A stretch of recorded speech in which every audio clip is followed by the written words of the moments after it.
guys, welcome to my channel and welcome to my vlog. For today's video ko po ay magluluto po ako ng tilapia.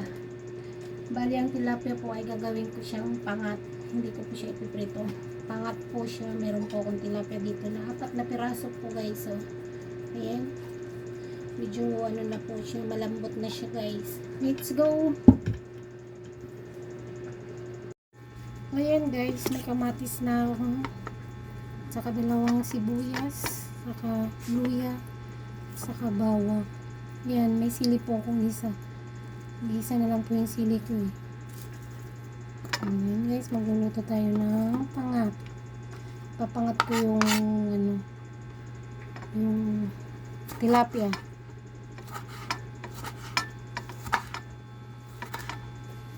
Hiwa lang po ako ng sibuyas at saka kamatis.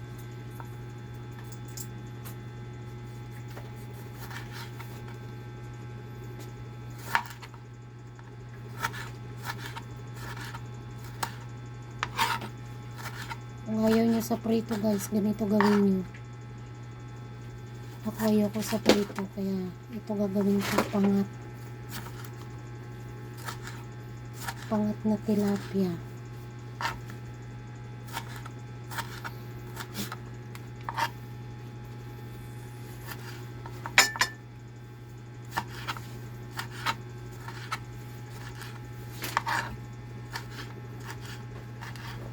Mas masarap pag maraming kamatis. Bali 5 kamatis po ito.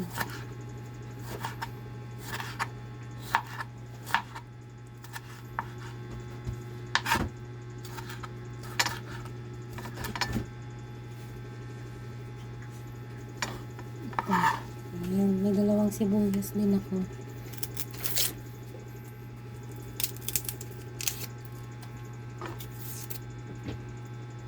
Hindi ko pa siya nabalatan, kaya balatan natin siya guys. Pero inugasan ko na to eh. Inugasan ko na itong sibuyas.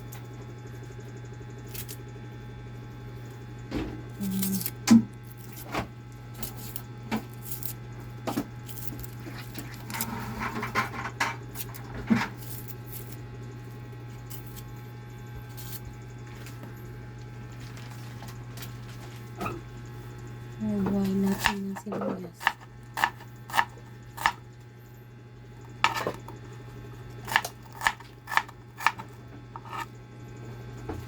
Kahit magkahalo-halo na yan, kasi sasabay mo naman yan sa pagluto.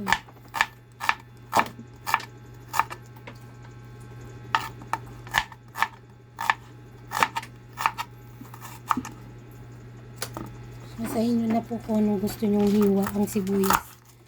Kanya-kanyang hiwa po natin. Meron po akong bawang dito. Hindi pa rin nabalatan. Kaya, ganyan-ganyan na lang. Depende po kung gusto nyo lagyan ng bawang. Kasi ako po, nilalagyan ko ng bawang yung pangat na tilapia.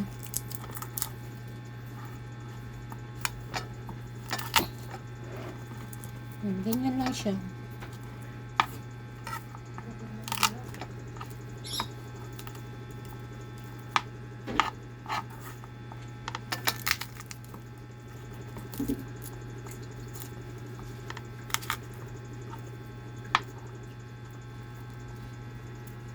Mas maganda pag maraming bawang. Kasi ako talaga may bawang na siya. Saka luya. Luya balatan din natin. Sa inyo po kung gusto nyo balatan. Kasi ako ay binabalatan ko naman. Pwede namang huwag yung balatan pag malinis yung balat. Kasi yung iba di na nila binabalatan. Pero ako binabalatan ko guys. Ganyan lang naman Madali lang naman magtanggal ng balat. Para lang matanggal yung balat. Saka kasabay hugas. Yan, hugasan na po siya. May balat-balat pa nga siya konti. Kasi Pero malinis na yan guys, oh. Ayan.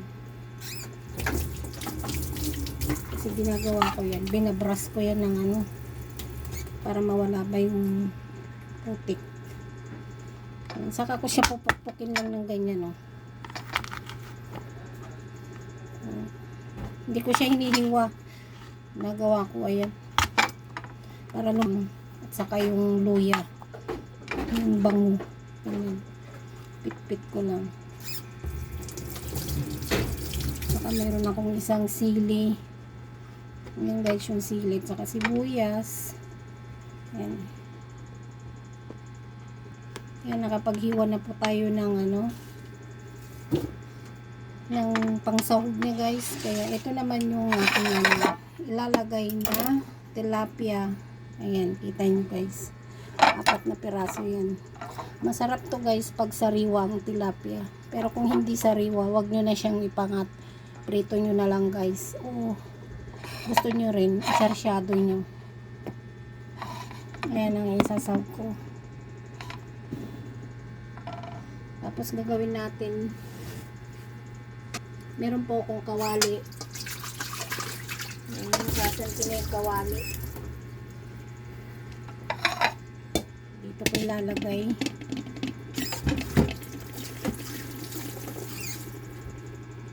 Yan lang sa inyo kung gusto nyo lagyan ng kamatis sa ilalim.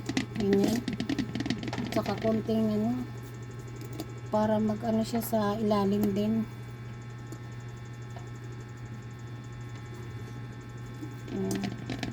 Tapos saka nyo ilagay yung tilapia. Nalagay ko na siya yung tilapia dito.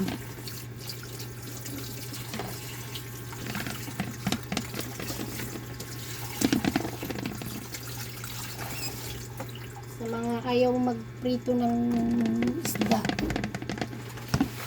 gusto nyo na pangat, ayan, ganito lang gawin nyo guys sa pagluluto. Yan, lagay ko ulit yung kamatis sa sibuyas. Malinis na po yung kamay ko guys, ha. Ayan. Tapos meron akong isang sili.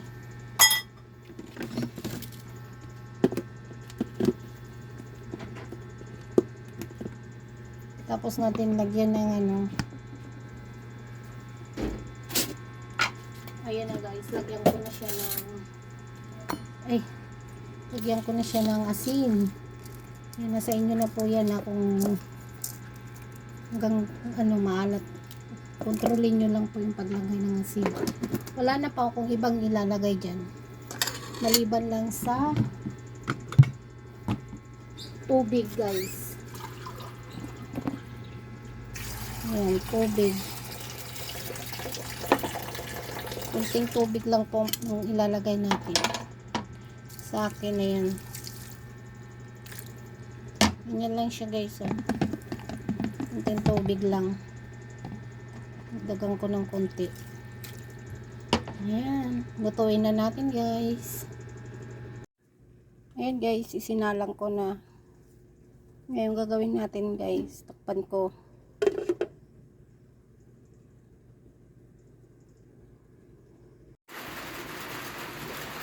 Kulo na siya, oh. Kulo na yung ating tilapiyang pangat. Sa mga ayaw magprito, ayan, pag sariwa ang tilapia pwede nyong ipangat, pero pag hindi naman sariwa, wag nyo na siya ipangat. Prito nyo na lang guys. Ayan.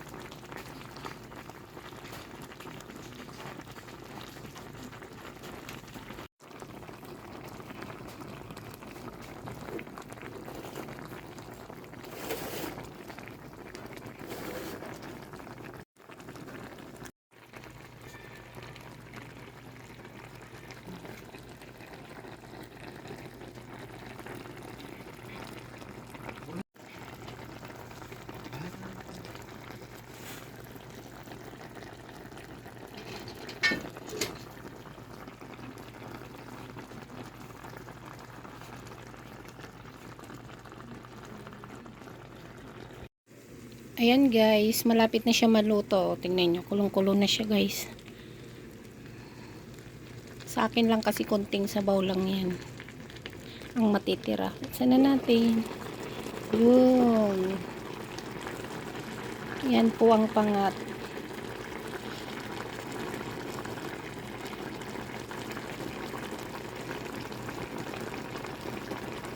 Lapit na siya maluto.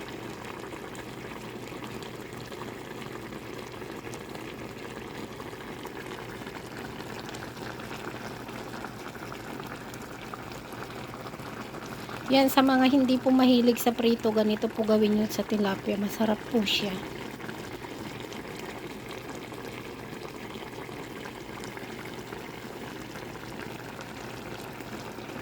Dapat pag pinapangat nyo ang tilapia, yung kagagaling lang po niya sa pabibili nyo lang. Ayan, sariwa. Sarap po siya sa ganito pangat.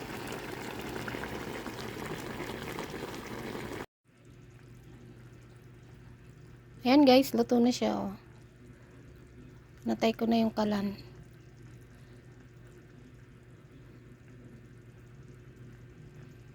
Bye guys, see you again to my vlog.